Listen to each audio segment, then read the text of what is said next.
welcome to Pakistan Today News from our London studio. I'm Chris Taylor.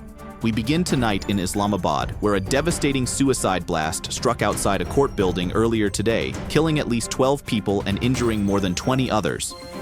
According to police sources, the explosion occurred in a parked car near the court's main entrance, sending shockwaves across the capital. Rescue teams rushed to the scene as authorities sealed off the area and launched an urgent investigation into the attacker and their motives. Officials have also warned that further security alerts may follow as inquiries continue. For more on the situation in Islamabad, our correspondent Sarah William joins us now. Chris, the scene outside the court remains tense but under control tonight.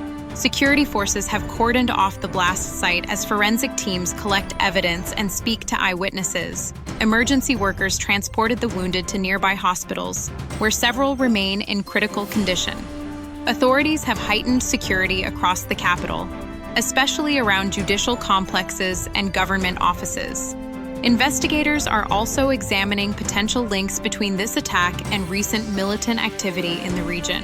Thank you, Sarah, for that update from Islamabad. In response to today's attack, Defense Minister Khawaja Asif has vowed that Pakistan will respond with full strength to any act of aggression or terrorism. The minister reaffirmed the nation's capability and determination to defend itself against all threats. He called for unity and vigilance, reminding citizens that Pakistan's patience must not be mistaken for weakness. Meanwhile, Prime Minister Shehbaz Sharif has urged Kabul to take concrete action against terrorist groups operating from Afghan soil. He stressed that enduring peace in the region depends on Afghanistan's cooperation in curbing cross-border militancy. The Prime Minister added that Pakistan remains committed to dialogue and diplomacy, but expects meaningful steps from Kabul to prevent organizations like the Tehreek-e-Taliban Pakistan from using Afghan territory as safe haven. In another development, a daring militant assault on Cadet College Wana in South Waziristan has left at least 3 people martyred. Interior Minister Mohsin Naqvi said the attackers, who were in contact with Afghan handlers, attempted a hostage situation that was ultimately foiled by security forces.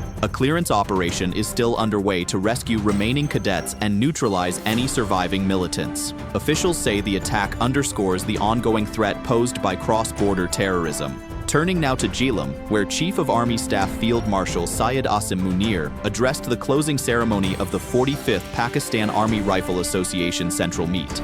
The month-long competition, hosted at the Army Marksmanship Unit, brought together over 2,000 participants from Pakistan's armed and civil forces. The Chief of Army Staff highlighted the role of discipline, precision, and professionalism in maintaining military strength. The Pakistan Army dominated the event, winning all 4 inter-services matches. Sepoy Muhammad Irfan was named Master at Arms, while the Punjab Regiment took the top unit firing proficiency award.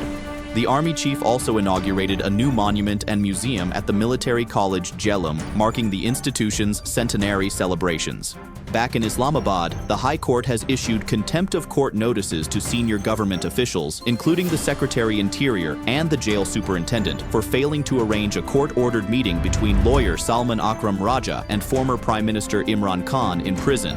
Justice Arbab Mohammad Tahir expressed strong concern over the lack of compliance and warned that proceedings will continue strictly in accordance with the law. The case has been adjourned pending written responses from the relevant authorities. And finally tonight in Kathmandu, Nepal police have arrested more than 400 people linked to the September protests that toppled the previous government. The detainees face charges including murder, vandalism, and possession of illegal weapons. The demonstrations, driven by youth groups under the banner Gen Z, began after a controversial social media ban and grew amid economic hardship and public anger over corruption.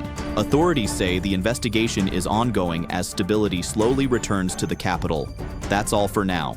You're watching Pakistan Today News. I'm Chris Taylor.